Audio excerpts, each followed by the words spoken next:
Hello and welcome to the show that debates and deconstructs the burning issues of the day. This is The Big Picture and I'm Athar Khan. The conflict in West Asia spilled over to India's doorstep yesterday when an Israeli diplomat was targeted in her car just kilometers away from the Prime Minister's residence. Eyewitness accounts say that a motorcycle-borne man attached what seemed like a sticky bomb or a magnetic bomb to the back of the diplomat's car and sped away. The diplomat is currently stable but partially paralyzed. In what seemed like a coordinated attack on Israeli nationals, the Israeli embassy in Tbilisi, Georgia, was also targeted, but Georgian bomb squads managed to defuse that particular bomb. Now, both the MEA as well as the Israeli government has confirmed this as an attack on Israeli nationals. The interesting part is that the modus operandi in this attack was similar to the one used in the killing of an Iranian nuclear scientist last month. Israeli Prime Minister Benjamin Netanyahu directly blamed Iran for the attack, which raises the question of whether Israeli officials will increase pressure on India to curtail its ties with Iran. Israel has thus far avoided publicly questioning New Delhi over its ties with Tehran, even as US congressional members voiced numerous concerns about the Iranian-Indian defense contacts. The incidents in New Delhi and Tbilisi could mark the latest round of a campaign of covert and possibly state-sponsored retaliatory violence between the two enemies or even the two West Asian powers, whether Israel will use this incident to step up pressure on India to cut off ties with Iran. We'll also discuss the growing sentiment in the US fueled by the powerful Jewish lobby in that country to convince India to join the embargo against Iran. To discuss this and more, I'm joined by Indrani Bakshi, diplomatic editor, Times of India, Major General retired Afsir Karim, he's a counter-terrorism analyst and expert, and A.K. Ramakrishnan, who teaches in SIS in JNU. Now, I'd like to start the show with Indrani, if I could. Very recently in Tehran, a motorcyclist ran after a government car, did the same thing, same modus operandi. This time around in New Delhi, similar mode of attack, but with casualties on the other side. How far do you think the assumption by the Israelis that Tehran was behind these attacks could be possible? I think we should, quite apart from the differences that Israel and Iran have with each other, I think we should start by not believing that a country can go after its own nationals. Should be killing its own nationals or sort of targeting its own nationals in this way. There is a school of thought which says so. But my question was... But I think we should also be a little rational about this. That said, I don't think there is any... we have no confirmation about who did yesterday's attack. But yes, there are disturbing similarities between the attack, the modus operandi yesterday, and the modus operandi against Ahmadi Roshan, the nuclear scientist. Not just Roshan, but two others. Two other scientists who have been, nuclear scientists who have been killed in the last couple of years in Iran. Right. Major General Karim, if I could come to you and ask you, first of all, do you agree with Indrani's assessment of the situation that no country would possibly go after their own nationals? And do you think there is any merit in Netanyahu's claim that Iran is directly purporting terror on Israeli nationals across the world? You see, there's a global war going on between Iran and Israel, or covert inter-terrorists. So this is a part of that thing. And Hezbollah has generally been used from Iranian side, and Israelis have been using its own intelligence agencies. So there's no point saying that no country is involved. There is a tacit approval of these things in both the countries. This is something they can deny, but I think it's a part of that war. Right. A.K. Ramakrishnan, first of all, before I come to the question I have for you, do you agree with those two opinions right now? I think this should be seen as an incident in India. And, we should be cautious about, getting into judgments before the whole process of investigation has begun. Whatever is said until now, whether it is from Tehran or from Israel or from any other quarters, they are political statements. And we have to investigate thoroughly what's going on and then only make our conclusions. Because any initial kind of hint on these kinds of matters would make our own position in world affairs, particularly with respect to West Asia, a very difficult endeavor. Right. And therefore, caution has been shown until now, and that should remain until the results of investigation. Fair point. So what you're saying is let the process, the investigation process take its course before you jump to any conclusions. But my next question to you, of course, is if Tehran is behind the attacks, which it officially denies at all levels, isn't it like a message to say Israeli covert agencies like, say, Mossad, that anything you can do, we can do better, and we'll hit you all around the world? And wouldn't that sort of point out to a possible escalation in violence across the globe, given Israelis, the Israel theory of retaliatory attacks? They have a history of that. Wouldn't that point to an escalation then?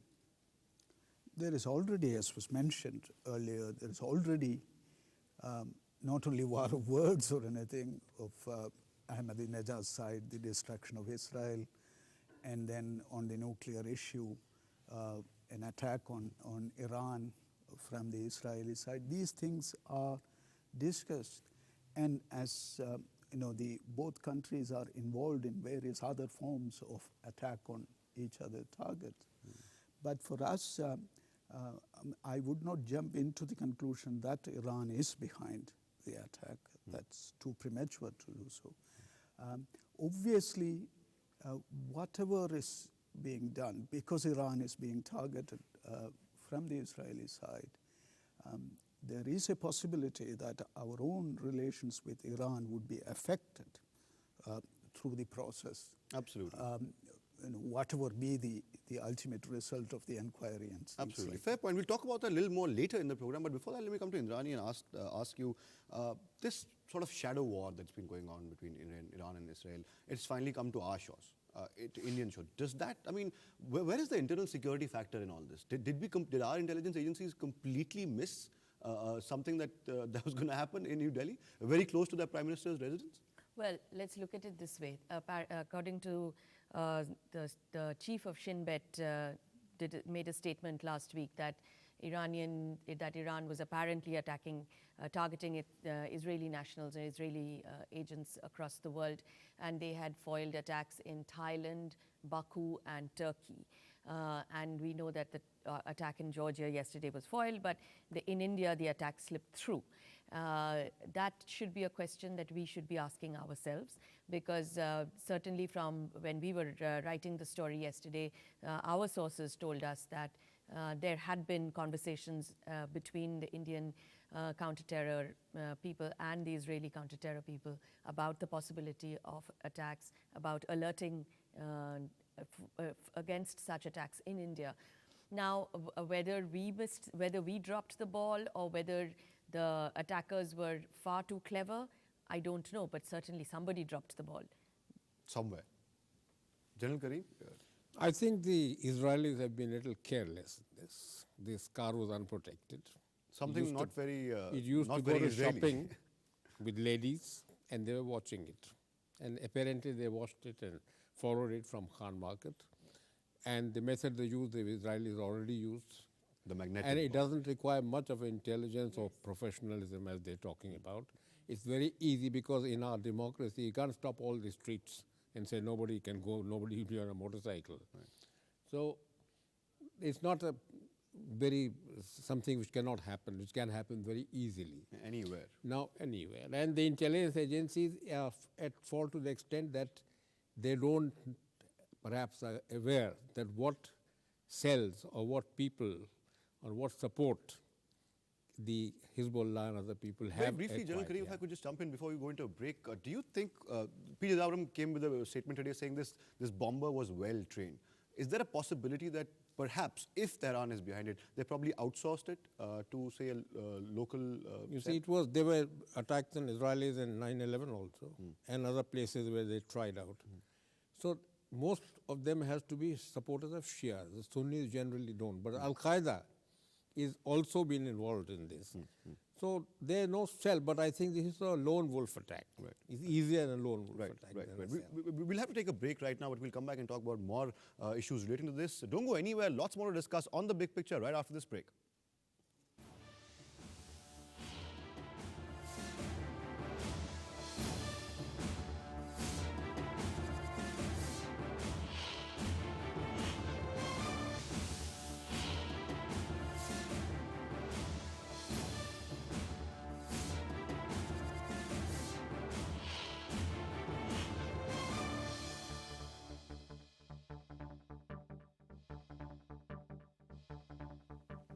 Welcome back. You're still with the big picture. A.K. Ramakrishnan, let me ask you this. After this attack, isn't India in a bit of a quandary now? Given that our government is refusing to back down, we are importing oil from Iran, and we have kind of rebuffed the US and the EU on those sanctions, and we are continuing to get oil imports from Iran. But wouldn't that put India in a bit of a sticky situation right now? How do you see that one playing out? You're absolutely right. This is a very sticky situation. And it came at such a moment when there's such a big business delegation. Has just gone to Tehran. Yes. Then you have 20 years of India-Israeli relations, full diplomatic relations being celebrated. And our own foreign minister went to Israel. At that juncture, we really want to have our oil supplies from Iran intact, and for which payment is a problem, and it's a continuing problem. But we have resolved it to an extent of paying in rupee, Going through Turkish banks. A barter system, and so on.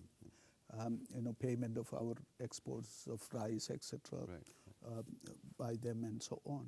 So there is a big fear now among the business community also that those kinds of arrangements would be affected by these developments, even though it's, in international terms, this is a very minor development, but it can be blown out of proportion because of the existing tension between Iran and Israel. And India is really caught up in that West Asian mess. Right, fair point. Is there any problems for New Delhi in the near future? Yes, of course. We've tried to walk a very tightrope between Iran and Israel, two close allies of India. Although India, to be fair, India has been playing both sides reasonably well, but walking the tightrope, everybody knows that this could not have gone on for too long. And given the fact that we too oppose the Iranian nuclear program, we are not at all comfortable with Iran's nuclear program. We have voted 3 times against Iran at the IAEA. And it will be more and more difficult for us to import oil from Iran, notwithstanding what anybody says, because if companies are importing less and less from Iran, it's going to be very difficult, and we have to be honest about that. So we are now caught in a situation where if it turns out that this terrorist had Iranian sanction or had Iranian state sanction, that would make things really, really difficult for India. But General Karim, which way do you see New Delhi leaning, given that ties with Israel are equally important, defense-based ties, and trade with Iran is, like Nani said, equally important. Do you see a certain... There is no question of giving up your relationship with Iran, because you'll have to give it first with Israel, because they are in the same boat. They also be supporting terrorism. Right. So is Pakistan, so is USA in certain places. So let's stand on this moral high ground. We have got to have close relations with Iran, not because what USA and Israel says, because what's our interest. Given that, when you are having diplomatic relations with a country and good relations, you can go and tell them that please leave Indian soil alone. You can have your fight elsewhere, but if you want us to carry on a good relation and forward with you, then we won't accept this. But on an official level... That will be a better way than just saying that, look, since you think that you have done this, therefore we'll do such and such. But isn't it going to be very difficult, General Karim, given the fact that Tehran is not acknowledging its part in this? Which country acknowledges it? You tell me one country which acknowledges it, and why should they acknowledge it? The question is that what we have to decide. We also do certain things we don't acknowledge, let me assure you. So, given all that, let's not stand on moral high ground, but our strategic requirements. Right. And based on that, what is best for us, and how to convince Iran that they cannot continue this activity in India. Right. A.K. Ramakrishnan, what about the US reaction now? There's a very powerful Jewish lobby in the United States, which obviously will be pressurizing their government to lean on New Delhi and say, look, cut off your ties with Iran or else. How do you see a US reaction towards India on this after this attack? No, the United States was not happy at all with our close relations with Iran, in spite of our vote, as was mentioned in the IAEA, against Iran on the nuclear issue. But as you have pointed out initially, the Israeli lobby has come out in the open immediately after the event, saying that India's relations with Iran cannot go on like this, and they want to see India dumping Iran and going the American and Israeli line, which we really cannot afford. That unilateralism of choosing either one in the West Asian conflict is not in our interest.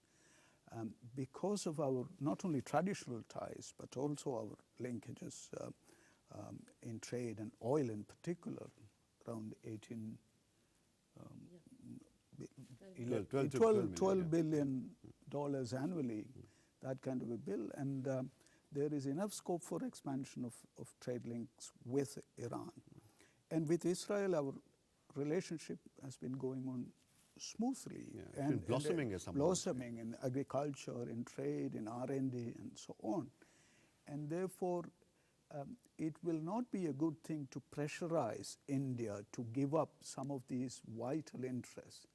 And Indian diplomatic effort should be for maintaining its interest along these lines with both the parties. Right. And therefore, United States should not be allowed to have Dictator. any say on these matters which are of great bilateral importance. Right. India, Iran, and India, Israel. Absolutely. Not And also there is the other side, the Arab world altogether there, which is not a silent spectator Right, here. And our interest in the Arab world is also very important in this whole affair. Very vital interest. Also because, and I would think this is obviously playing on the minds of India as well. Iran is not only just rich in oil. There's another very important fuel that they have, which could be very important for the future, natural gas. And we might obviously want that at some point in time. So you're right in saying that Iran, the relationship with Iran cannot just be thrown out of the window. But Irani, like you said, this is a tightrope that India is walking. This tightrope from hell, if I could call it that.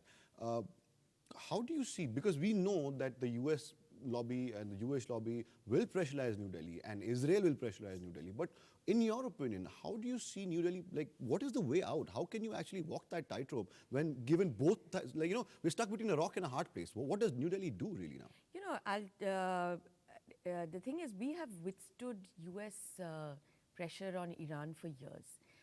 This is not new. And I think so far we have done a fairly good job of explaining to the Americans why we need Iran. Iran is a very important neighbor for India.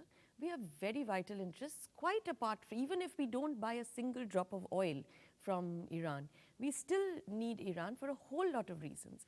And I don't think people the sensible people are not aware of why we continue to have a good relationship with Iran.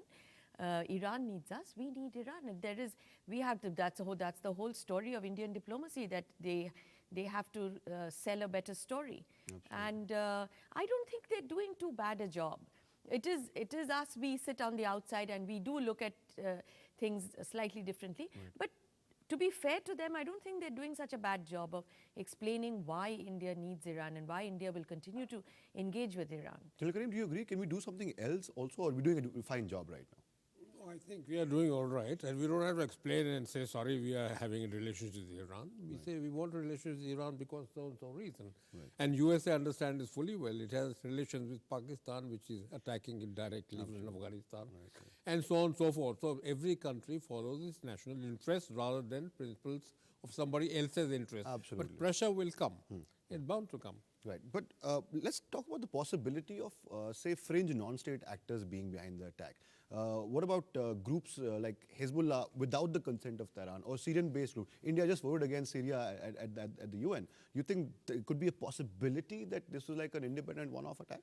You see, generally, these terrorist organizations cannot function overseas without state help of some kind, whether it is direct or indirect. And intelligence agencies of all countries indulge in such things. Right, right. So you need not single out Iran on this. And whether it is so or not, terrorism must be stopped, whether it's state or non-state or some actor. Right. we should make it clear that we will not tolerate. Right. Irani, very briefly, you don't agree with the Hezbollah theory at all? I don't think if the Hezbollah has sent in an Arab or a West Asian person into India to attack, that would be different. That would have a different set of consequences. If they have found domestic cells within India, that would have a completely different Outsourced consequences. terrorism, as someone would call it. We'll take another break right now. We'll discuss the implication on India a little more after the break. Don't go anywhere. We'll be right back.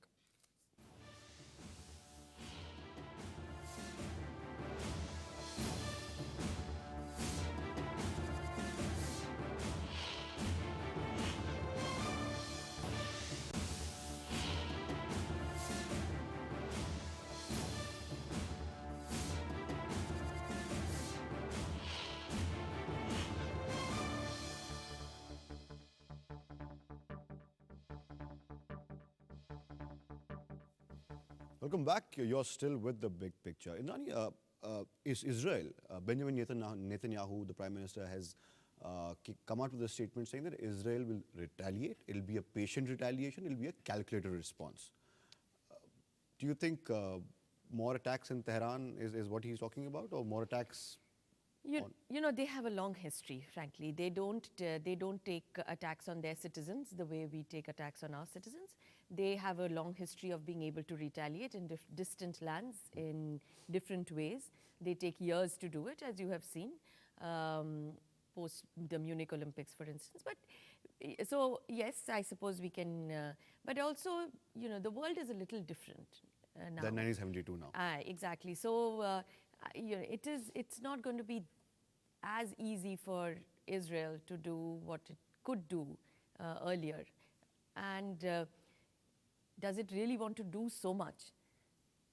Really? These would be questions that I think we should be looking at answering somewhere down the line. So maybe Netanyahu's rhetoric is just that rhetoric because he has a domestic constituency to play to?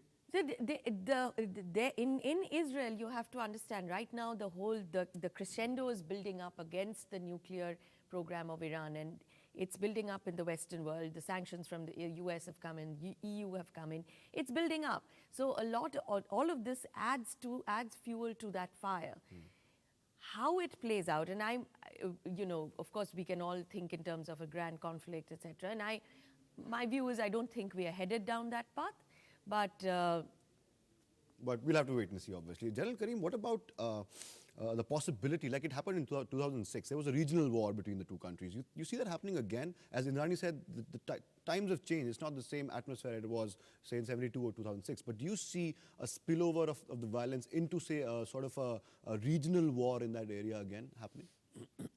Actually, the regional war is already going on. I'm talking about a conventional war.